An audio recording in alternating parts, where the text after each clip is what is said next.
बिस्मिल्लाहिर्रहमानिर्रहीम। सब्बिहिस्म रब्बिकल आला अल्लज़ी खलक़ फसव्वा वल्लज़ी क़द्दर फहदा वल्लज़ी अख़रजल मरआ। शुरू अल्लाह के नाम से जो रहमान और रहीम है। और इस सूरह अला के बारे में उलमा ये फरमाते हैं कि इस सूरा का इब्तदाई हिस्सा मक्के में नाज़िल हुआ और इसका ज़ैली हिस्सा और आखिरी आयात वो मदीने में। इस सूरा की फजीलत के लिए ये बयान किया गया है कि इंसान जब नमाज ईद फित्र पढ़ता है तो इस नमाज ईद फित्र की पहली रकात में इंसान को हम्द के बाद सूरह आला को पढ़ना चाहिए। इसमें फजीलत है।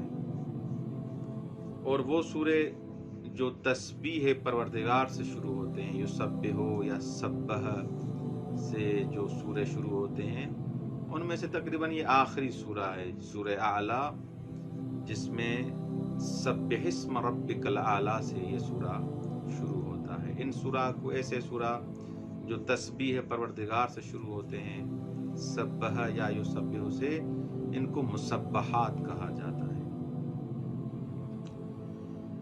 यहाँ पर सब्बिहिस्म रब्बिकल आला कहा गया है, यानी अपने रब के नाम की तस्बीह किया कर जो सबसे आला है। एक माना ये है। दूसरा ये कि ये अपने रब के नाम को मुनज़्ज़ह समझो, यानी वो हर ऐब और नक्स से पाक और मुनज़्ज़ह है। एक दफा खुद ज़ात परवरदिगार है, एक दफा इस्म परवरदिगार है, यानी खुदा का इस्म भी उस मकाम पर है कि इंसान बगैर वुज़ू के अल्लाह के नाम को हाथ भी नहीं लगा सकता। और सब्बिहिस्म जब इंसान कहता है तो यानी खुदा हर ऐब से भी पाक है, हर नक्स से ही पाक है। ऐब और नक्स में फ़र्क है। ऐब और नक्स एक ही चीज़ नहीं है, दो अलग अलग चीज़ें हैं। खुदा ऐब से ही पाक है, तमाम सिफ़ात सल्बिया से खुदा पाक व मुनज़्ज़ह है। ऐब मसलन जैसे आप कोई चीज़ लेके आए, बाज़ार से ख़रीदें, मसलन कालीन ख़रीदें आप, उस कालीन मसलन जो है आपके कमरे के जो साइज़ है मसलन 20 फुट है, वो कालीन जो आप लेके आए हैं वो 10 फुट है, तो इसको कहेंगे ये नाक़िस है, ये फ़र्श नाक़िस है, क्योंकि आपके कमरे की साइज़ 20 फुट थी और जो आप फ़र्श लेके आए वो क्या है 10 फुट है, तो ये उस कमरे की बनिस्बत क्या है नाक़िस है, इसको 20 फुट होना चाहिए था। लेकिन ऐब के हिसाब से कैसे, मसलन आपके घर में कालीन है, पहले मौजूद है, लेकिन वो गंदा हो गया है, ख़राब हो गया है और पुराना हो गया है, उसमें सुराख हो गए, इसको नाक़िस नहीं कहेंगे, इसको कहेंगे ये क्या हो गया है, मायूब हो गया है। तो खुदा हर ऐब से भी पाक है और खुदा हर नक्स से भी पाक है। खुदावंद मुताल के इस्म का एक अलग मकाम है। और जैसा कि उलमा ये फरमाते हैं कि सब्बिहिस्म यानी खुदा का नाम भी आप जब लो अच्छे तरीके से लो।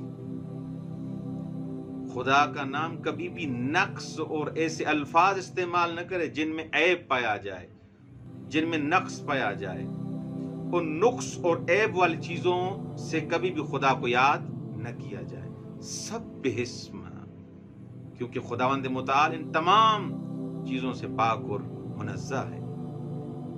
आयतुल्लाह बुरूजर्दी, क्योंकि नामों का तक़द्दुस है, उस अंदाज में मरातिब का ख्याल किया जाए। अहले बैत अलैहिस्सलाम का भी जब नाम लिया जाता है, उन मरातिब का ख्याल करना ज़रूरी है। एक आगा दफ्तर में थे या किसी हुसैनिया में थे, तो बहरहाल एक बूढ़ा शख्स था जिसने فارسی زبان میں کہا برائے سلامتی امام زمان اجل فرج و شریف و آغا بروجردی بلندتر صلوات. تو جیسے اس بوڑھے نے یہ صلوات اس انداز سے پڑھوائی تو آیت اللہ بروجردی اس نے عصا لے کے وہیں پر پہنچ گئے. تو ان خادمین نے پوچھا آغا کیا ہوا ہے، کیونکہ آیت اللہ بروجردی امام خمینی کے بھی استاد ہیں اور کئی مراجع جو بھی مراجع ہیں اس قرن کے تقریباً آغا ان سب کے کیا ہیں استاد ہیں، اکثر کے استاد ہیں. تو آغا کیا ہوا، کیوں آپ پریشان ہوئے اور کیوں عصا کے ساتھ آپ اس در کو کھٹکھٹا رہے ہیں، وجہ کیا ہے؟ تو آغا نے کہا کہ یہ صلوات کس نے ایسے پڑھوائی ہے؟ کہا اس نے پڑھوائی ہے. کہا اس نے صلوات اس انداز سے اس کو نہیں پڑھوانی چاہیے. میرا نام امام زمانہ اجل فرجہ شریف کے ساتھ کہ برائے سلامتی امام زمان و آغا بروجردی، میں کہاں خادم خاک پائے امام زمان اور کجا امام زمان، اصل ایسے نام نہیں لینا چاہیے. تو اس انداز سے انسان کو مراتب کا خیال کرنا چاہیے.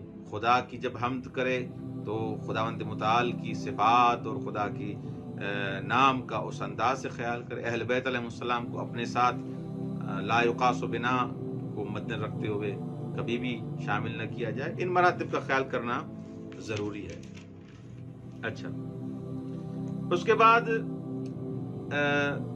آپ جب اصول کافی پڑھتے ہیں اس کے جلد نمبر 8 میں، کیونکہ اہل بیت علیہ السلام کے جو شاگرد تھے ان کے مختلف مراتب تھے.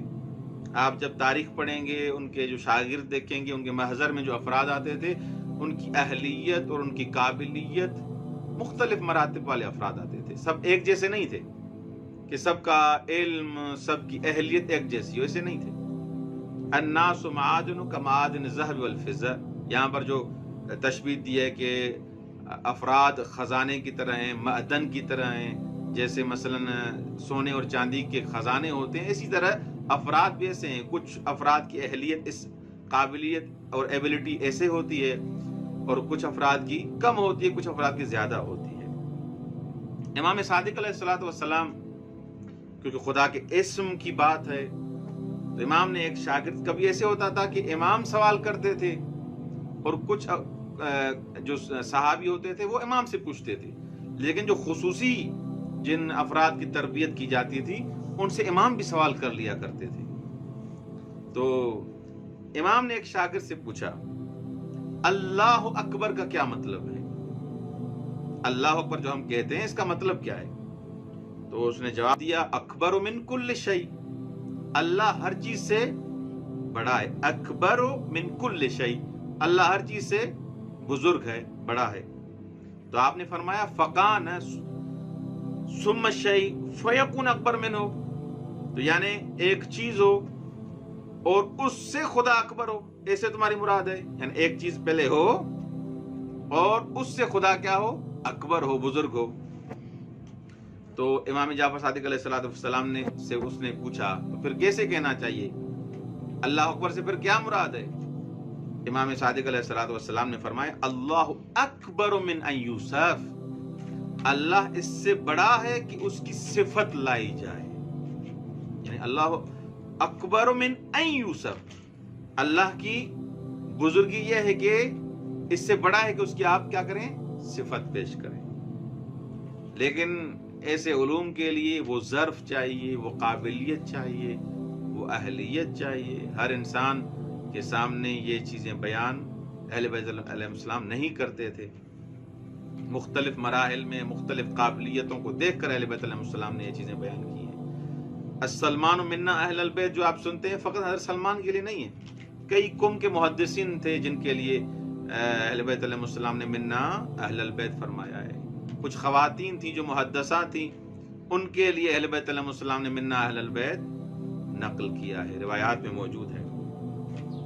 شیخ صدوق کی جو رحمت اللہ علیہ کی ایک کتاب ہے توحید صدوق، اس کا حتماً مطالعہ کریں، بہت اچھی کتاب ہے. اس میں حشام بن سالم کی ایک جو مولا کے محضر میں آتے ہیں، امام جعفر صادق علیہ الصلوۃ والسلام کے محضر میں، اور وہ نقل کرتے ہیں کہ مولا نے مجھ سے سوال کیا अतनअत अल्लाह ताला, क्या तुम खुदा की सिफत बयान कर सकते हो? तो उसने कहा ना, जी मौला, खुदा की सिफत में बयान करूंगा। तो मौला ने फरमाया हाथ बयान करो, कैसे खुदा की सिफत बयान करोगे? तो हशाम बिन सालिम ने कहा हुवा समीउल बसीरुल अलीम, इस अंदाज से उसने सिफात बयान की। तो इमाम ने फरमाया हाज़िही सिफात यश्तरिकु फीहल मखलूकून, ये ऐसी सिफात हैं, मसलन अजीम जो आपने बयान किया या इस सिफात बयान की, इसमें तो मखलूक भी खुदा के साथ शरीक है। तो मसलन आप कहेंगे फुलानुन अजीमुन और आपने कहा अल्लाहु अजीमुन, तो ये तो सिफत ऐसी सिफत है जो अल्लाह के साथ भी क्या है, मखलूकात के साथ भी क्या है, ये सिफत मुश्तरक है।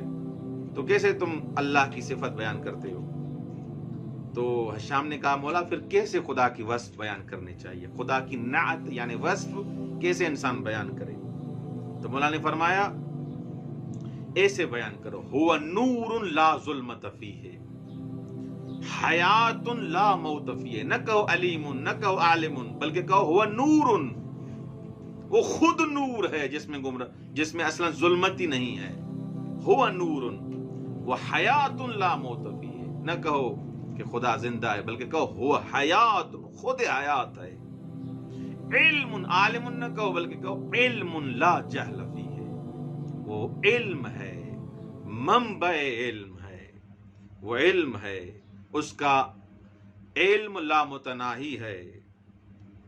तो इस हिसाब से हशाम ने जब ये जवाब मौला का सुना, तो मौला ने उस हशाम की जब मौला ने इस अंदाज से तरबियत की, तो हशाम ने कहा फ़ख़रजतु मिन इंदिही व अना अअलमुन नास बित्तौहीद, मैं जब मौला के महज़र से बाहर आया तो उस वक्त मैं तौहीद का आलिम बन गया, तौहीद के बारे में मेरे पास अच्छा इल्म आ गया, तौहीद का आलम बन गया।